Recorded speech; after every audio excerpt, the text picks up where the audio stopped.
Hello there! Chatbots and voice assistants are one of the most important tools in today's and especially in tomorrow's world, but who are the people behind them, the ones that make them work, the conversation designers? My name is Eran Soroka, head of marketing for cocohub.ai. Today, we travel to Cambridge, United Kingdom, to meet Ilarna Nche from Addasa Innovations. How are you, Ilarna? I'm good, thank you. How are you? I'm great. How did you become a conversation designer, first of all? Yeah, this kind of fell into my lap. I think I did work prior with chatbots for a bit. But it was really when I saw Amazon advertise their Echo Dot. That's when I was kind of immersed into this. I brought one for Christmas for my mother. And when we set it up, we played a lot with the apps. And I didn't actually realize that those are made by third-party developers. So when I got an email from AWS saying, learn how to build an Alexa skill, that's kind of how the journey began, from just being completely immersed into this whole world of voice and conversational design and really, I guess, getting my feet wet and learning a completely new skill. So that's kind of how I got into it. What was your background in leading you up to this one? Yeah, so it was mainly web development. That was what I was kind of introduced to. And then from there, mobile apps as well. But I think for me, what attracted me to like conversational design and development was the fact that I could focus more so on the user interface, the user experience, with something like where I kind of lacked was like the GUI, so graphical interface. So I was really attracted to just focusing on how I could bring an experience to people and how they can resolve requests that they had. You've come a long way since you're now an Alexa champion, a certified Alexa developer, Bixby first class premier partner.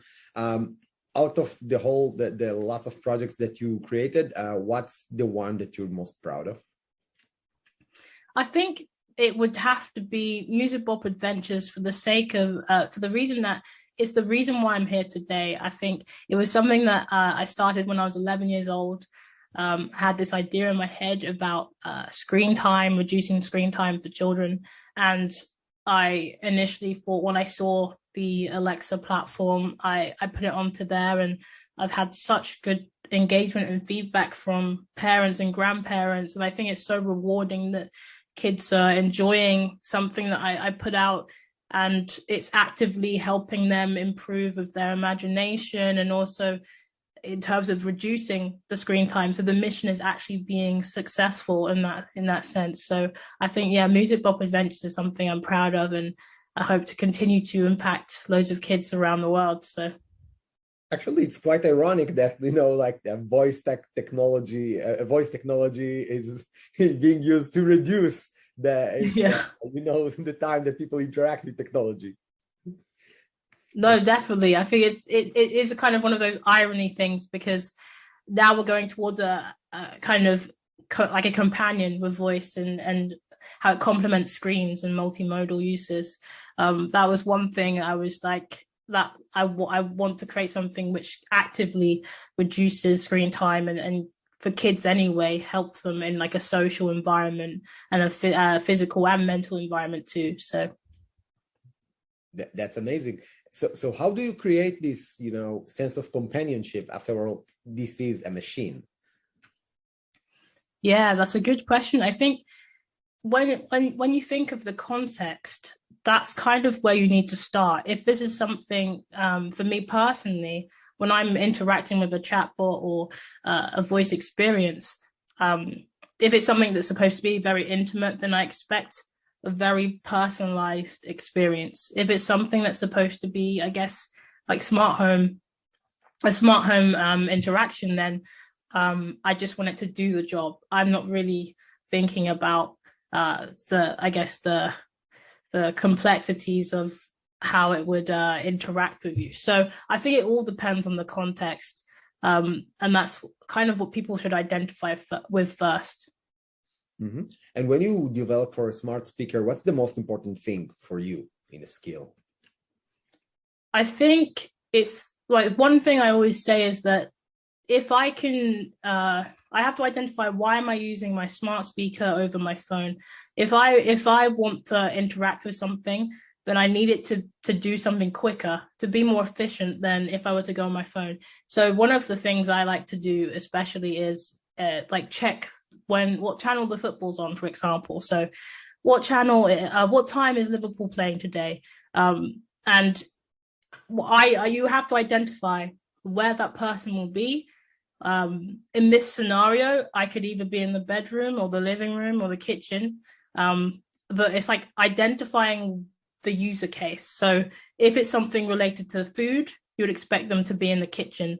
If there's something to do with booking things like a restaurant or booking a lift, then you have to kind of identify where the user would be and the environment, and also the type of person as well. I think it's so important to understand the user, and I know you can't like build for every type of user, but you need to identify the different scenarios. So that's one thing, that's a key point I would say when designing for smart speakers. Did it also lead you to some funny or awkward exchanges with the smart speakers? Yes, I definitely get the odd people always talking, trying to maybe communicate with another experience. So it's I think with experiences, if you get those awkward and funny situations, then it means that you there's still work to be done to make sure it's clear how people can converse with your application. So yeah, there's been some funny ones. Yeah. Okay, let's talk about your company, Addasa Innovations. Can you tell us about what it is, what do you do there? Yeah, so Addasa Innovations is like a voice consultancy and also a voice studio. We make products in-house, like applications in-house, like games, entertainment, and like productivity and education. And we also make products for clients and brands. Our main mission, obviously, is to bring as many brands and companies onto the platforms and try and impact as many users as possible, so both parties can win. What's the biggest advantages that brands find in voice tech today? Yeah, I think when you have, like with mobile, there's two operating systems of Android and iOS, the two main ones, and so brands have access to millions of users on those platforms. And the same kind of goes with voice tech. Depending if you go for a platform like Alexa or Google, and even Bixby, there's access to millions of users, potential and existing users who you can bring closer to your brand. So from a marketing point of view, brands can really get involved in voice, because there's loads of use cases where brands could surface their content. I know, for example, if you say something like find me a car, who is it that's going to be surfacing that? And this is where a car brand, for example, should definitely hop on and create something for that kind of use case. I remember when I was working in media, I thought that when people are saying, I want to hear the news broadcast, I will be there, the first one. Exactly.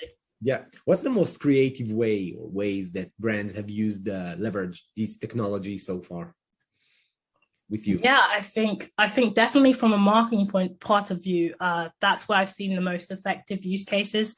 I think especially when movies are being released, having some sort of interactive experience where the user feels involved with the project. I think it's very clear that when you as a user become connected to something, you feel more entitled to be a part of the journey, and you feel more supportive and you feel part of the brand, which is what I think brands like to do. They want to make sure their users, their customers are always a part of them. So I think for sure, from a marketing perspective, creating some interactive, engaging experiences is the way forward.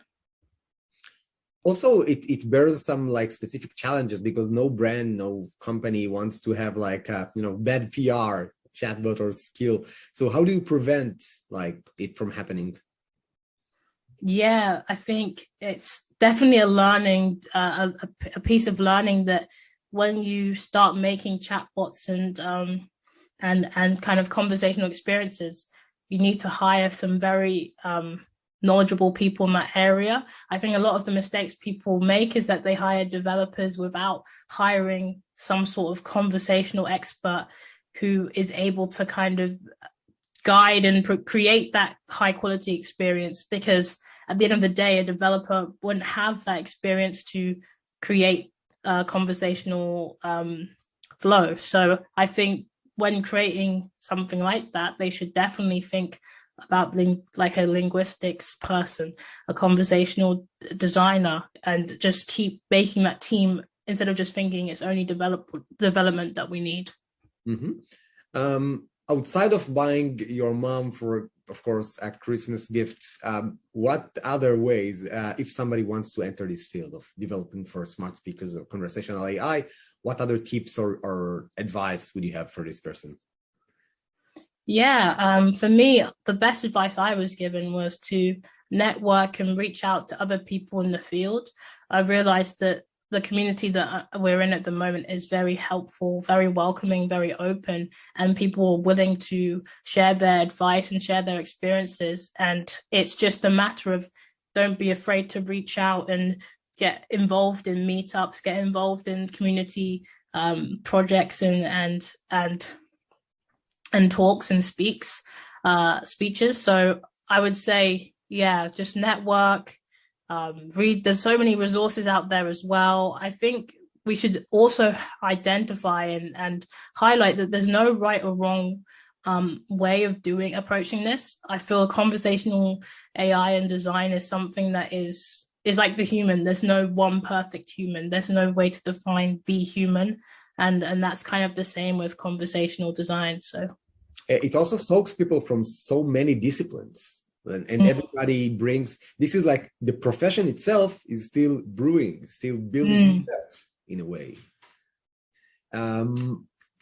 Give us, you're already quite experienced with that. So give us one forecast for the future of smart speakers, of conversational AI, where it can go. Yeah, I think it's so funny you say that, because last year, if you asked me that question last year, it would have been a different story. And that kind of showcases how quickly and volatile this industry is. Now, I think it's definitely to do with, I think Web3 is the future, as you've seen, something I didn't even know about this time last year. And yet it's becoming such a quick and kind of interesting piece of emerging technology that people are really looking into and brands are actually investing heavily in.